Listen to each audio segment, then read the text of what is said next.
They were told it would be over in 3 weeks.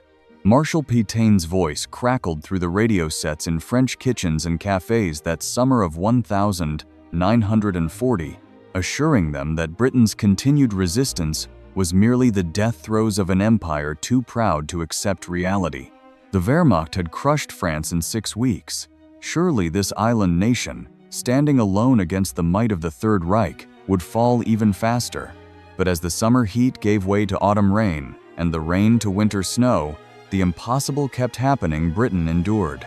In the cobblestone streets of Lyon, in the fishing villages of Normandy, in the vineyard towns of Bordeaux, French civilians pressed their ears to hidden radios, listening through the static for the BBC's French service, their hearts caught between shame and wonder. They had been taught that surrender was wisdom, that Pétain had saved France from total destruction, that collaboration was the price of survival. But here was Churchill's gravelly voice, translated into their language, speaking of fighting on beaches and landing grounds, of never surrendering, and something stirred in them that they dared not name. The morning of the 23rd of June 1940 had dawned gray and humid across France. In a small apartment above a bakery in Toulouse, Marie Durand watched her husband Jean fold his demobilization papers with trembling hands. The smell of her father's bread, rising in the ovens below, mixed with the acrid scent of cigarette smoke as Jean Chain smoked his way through a pack of Gauloises. The radio sat between them on the kitchen table like an unwelcome guest, and from it came the voice of their new leader, explaining why France had asked for terms. "I have assumed the direction of the government of France," Pétain had said, his voice heavy with what sounded like paternal sorrow. "It is with a heavy heart that I tell you today that we must stop fighting." Jean's cigarette burned down to his fingers, but he didn't seem to notice. Somewhere across the channel, they knew Churchill was preparing to speak to his own people, and the Durands could not reconcile how two allies could choose such different paths. The newspapers, now under German oversight, painted Britain's defiance as madness. "England stands alone against the United Continent," read the headlines in Je suis partout. "Churchill condemns his people to needless suffering." The editorial cartoons showed a bulldog standing on a crumbling cliff, snarling uselessly at an eagle that soared overhead. French readers were meant to feel pity, perhaps even contempt, for their former allies' stubbornness. But in the privacy of their thoughts, many felt something else entirely, a mixture of envy and confusion that sat like indigestion in their stomachs. In Vichy, where the new government had established itself in the old spa town's grand hotels, the atmosphere was one of forced optimism. The mineral water still bubbled up from the ancient springs, and elderly citizens still came to take the cure. But now German officers sat at the cafe tables where British tourists had once sipped their morning coffee. The French administrators who worked in the Hôtel du Parc, where Pétain had his offices, spoke in hushed tones about the new European order, about France's place in Hitler's continental system. They had been assured that France would be a privileged partner, that surrender had been an act of realism that would spare French blood and French soil. But each night, when they walked home through streets patrolled by Wehrmacht soldiers, they could hear the distant drone of RAF bombers heading east, and the sound made liars of all the careful arguments they had constructed in their minds. Pierre Lamar, a schoolteacher in occupied Paris, recorded in his diary that September how his students had asked him to explain why Britain fought on. He had stood before the blackboard, chalk in hand, trying to find words that would satisfy both the German inspector who sometimes sat in the back of his classroom and his own troubled conscience. Nations must choose their own paths, he had told them, the chalk squeaking against the board as he wrote out a lesson on French history. But one girl, perhaps 12 years old, had raised her hand and asked, "But monsieur, if Britain wins, what does that make us?" The question hung in the air like dust motes in the afternoon sun streaming through the tall windows, and Pierre had no answer that would not taste like ash in his mouth. The weight of defeat pressed down on French shoulders like wet wool. In the markets of Marseille, women queued for rationed butter and sugar, their string bags growing lighter each week as supplies dwindled. They spoke in low voices about cousins in London, about sons who had escaped to join de Gaulle, about husbands in German prisoner of war camps. When news came through, whispered, always whispered, that the RAF had fought off another massive German assault, that London still stood despite the bombing, their faces would show a flicker of something that might have been hope before they remembered where they were and who might be watching. The autumn of 1940 brought with it the Battle of Britain, though French civilians knew it only through fragments and rumors. German newspapers spoke of imminent victory, of London in flames, of British resistance crumbling. But then came delays, excuses, postponements. The invasion of Britain, so confidently predicted for September, did not come. October arrived with its cold rains, and still Britain stood. In the chateau country of the Loire Valley, where German officers had requisitioned the finest estates, French servants overheard conversations in broken German about the stubbornness of the RAF, about losses that were not supposed to happen. They served wine and pretended not to understand, but they remembered everything. In Lyon, where the silk workers had once woven fabric for the courts of Europe, a strange kind of resistance began to crystallize. Not yet organized resistance that would come later, but a resistance of the mind. Workers would pause at their looms when they heard aircraft overhead, trying to discern whether the engines were German or British. In the bistros near the Croix Rousse, old men who had fought at Verdun in the Great War would argue in careful, coded language about what honor meant, about whether Pétain had saved or damned France. The wine tasted bitter that winter, and not just because the Germans had requisitioned the best vintages. The irony was not lost on anyone that France, which had stood against Germany for 4 years in the previous war, had fallen in 6 weeks, while Britain, which many French had privately considered soft and mercantile, now stood like granite against the storm.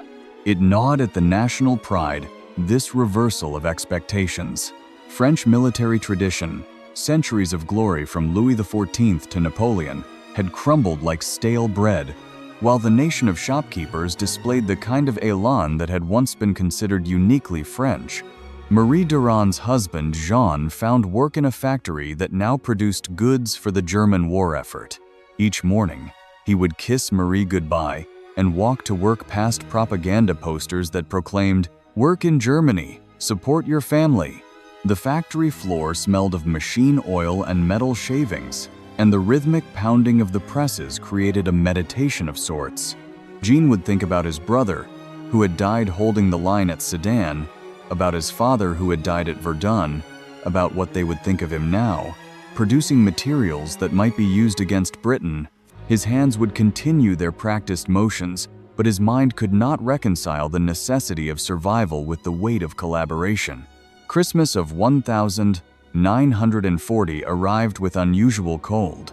In the churches of occupied France, priests delivered sermons about peace and acceptance, carefully avoiding any words that might be construed as criticism of the current situation. But when they spoke of hope, of deliverance, congregations understood the double meaning. In the Cathedral of Rouen, where Joan of Arc had been burned by the English 500 years before, a priest spoke of faith sustaining people through dark times, and several parishioners wept openly. Though whether for France's past glory or present shame, none could say. The BBC's French service became a lifeline to another possibility. Families would huddle around hidden radios, the volume turned so low they had to press their ears against the cloth-covered speakers. Ici Londres. The broadcasts would begin, "This is London," and those 2 words carried more weight than entire libraries of German propaganda. They would hear about RAF victories, about British resolve, about Churchill's latest speech. The French announcers would speak of La France Libre, of General de Gaulle in London, of a future where France would rise again. These broadcasts were forbidden, punishable by imprisonment or worse, but the risk only made them more precious. In the markets and shops, a peculiar form of communication developed. When the greengrocer would say, "The weather is better in London today," it meant the RAF had scored another victory. When the baker mentioned that English flour is still of good quality, it meant Britain showed no signs of seeking terms. These codes, primitive and dangerous, were the first stirrings of what would become the resistance. But for now, they were simply the way a defeated people kept alive the ember of hope that their former allies' continued fight provided. Some French civilians, it must be said, genuinely believed in Pétain's path. They saw in the Marshal's grandfatherly visage a protector who had made the hard choice to preserve what could be preserved. They looked at the destruction in the north, where the fighting had been fiercest, and felt relief that it had not spread to all of France.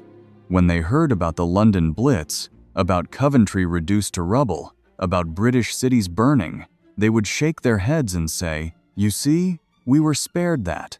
The Marshal saved us from that."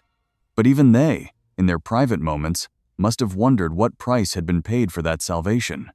The winter months dragged on with their shortages and humiliations.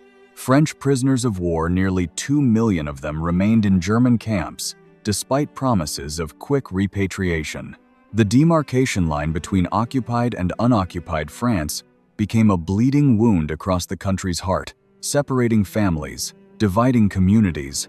And always, there was the news that Britain had not fallen, that the invasion had not come, that Churchill's government had not sought terms. Each day that Britain survived was a day that asked France an uncomfortable question: what if? In a small apartment in Bordeaux, an elderly professor of English literature continued to teach private lessons, though English was now discouraged in schools. His students were mostly young women whose families hoped the war would end someday and English would again be useful.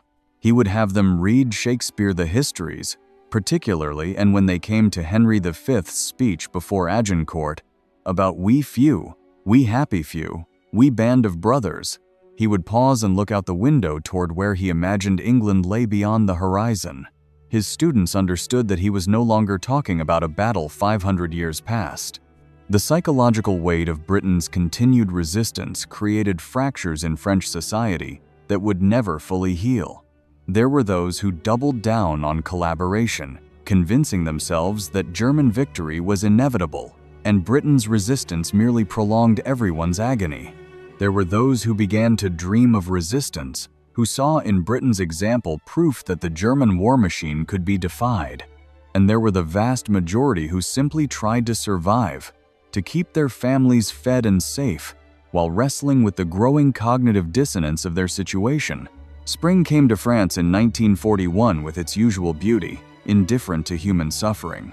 The cherry trees bloomed in Provence, the vines began to bud in Burgundy, and still Britain had not fallen.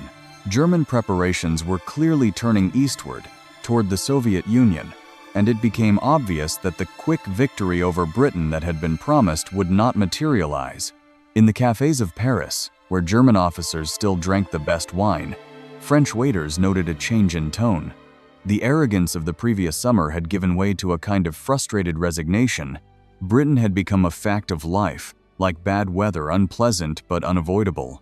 The story of French civilian reaction to Britain's continued resistance was not one of simple admiration or resentment, but rather a complex emotional journey that tracked with the changing fortunes of war. Each RAF victory was simultaneously a source of hope and a reminder of French defeat. Each speech by Churchill was both an inspiration and an indictment. The French people were caught in an impossible position, officially allied with Germany against their former ally, privately hoping for a British victory that would mean their own liberation but also their own judgment. In the summer of 1941, more than a year after France's surrender, Marie Durand gave birth to a daughter. She named her Espérance Hope. It was a common enough name, one that would raise no German eyebrows, but Marie knew what she meant by it. As she held her baby and looked out at the sunset painting the Toulouse rooftops gold, she could hear the distant sound of aircraft engines. Whether they were German or British, she couldn't tell, but she whispered to her daughter about a time when the skies would be free again, when uncles in England could visit, when the choice between honor and survival would no longer tear at every French heart. The French civilians who lived through those years would carry the complexity of their emotions for the rest of their lives. They had been defeated while Britain had not. They had surrendered while Britain fought on. They had collaborated while Britain resisted. These facts could not be changed, only lived with. But in the darkness of occupation, Britain's continued resistance served as a distant lighthouse, proof that another way had been possible, that defeat was not inevitable, that somewhere across the water, people who looked and lived much like them had chosen differently and survived. As 1,941 turned to 1,942, and America entered the war after Pearl Harbor, the mathematical certainty of German defeat began to crystallize. French civilians who had hidden their radios now hid their collaboration. Those who had believed in Petain's vision began to speak of having always been resistant in their hearts. The complexity of those first reactions, the shame, the wonder, the confusion, the hope would be simplified in post-war narratives into a story of a France that had always believed in liberation. But for those who lived through it, who remembered listening to the BBC in the summer of 1940 and wondering how Britain could possibly survive, the memory was more complex. It was not the grand gestures that broke them, but the small ones. The sound of Big Ben chiming through the static. The knowledge that British children were going to school despite the bombs. The reports of British workers producing Spitfires faster than the Germans could shoot them down. These details, mundane in themselves, accumulated into an unbearable weight of evidence that collaboration had been a choice, not an inevitability. The old professor in Bordeaux continued teaching Shakespeare throughout the war. When liberation finally came in 1944, his students asked him why he had taken such risks to keep teaching the language of Britain. He thought for a long moment before answering. "Because," he said finally, "every time we conjugated the verb to resist, we remembered that somewhere, someone was doing more than conjugating it." French reactions to Britain's continued resistance were as varied as the French people themselves. But running through all the individual responses was a common thread, the uncomfortable knowledge that two paths had diverged in June 1940, and France had taken the one that led through shame to an uncertain redemption, while Britain had taken the one that led through suffering to glory. The French people would spend decades trying to reconcile themselves to that choice, creating myths and narratives that softened the harsh edges of collaboration. But for those who lived through it, who remembered the summer when Britain stood alone and France stood aside, the complexity of those emotions would never fully resolve. In the end, it was not the propaganda that shaped French opinion, neither German nor British, but the simple, stubborn fact of British survival. Every day that Britain did not fall was a day that asked France whether surrender had been wisdom or weakness, whether Pétain had been a savior or a symbol of defeat, whether collaboration had been pragmatic or craven. These questions had no easy answers then, and perhaps they have no easy answers now. The liberation of France would come, brought by Allied armies that included many British soldiers. French civilians would line the streets, waving flags and crying with joy. And in that moment, the complexity would disappear into simple gratitude. But for those who remembered the dark years, who remembered listening to the BBC and wondering how Britain could possibly endure, who remembered their own shame and hope intertwined like lovers, the story was never simple. It was a story of human frailty and human courage, of the prices people pay for survival and the prices they pay for resistance, of two nations that had stood together in 1939 and stood apart in 1940, and of the echo that choice created in millions of ordinary lives. The France that emerged from the war would rebuild itself partly on the myth of widespread resistance, partly on the economic miracle of recovery, partly on the construction of a European Union that would make such choices impossible in the future. But in quiet moments, in the stories grandparents told grandchildren, in the memoirs written decades later, the complexity remained. Britain had fought on while France had surrendered. That simple fact, with all its uncomfortable implications, would remain a part of French national memory, sometimes buried, sometimes acknowledged, but always there, like a stone in the shoe of national pride. And there were thousands more stories like this, waiting to be remembered.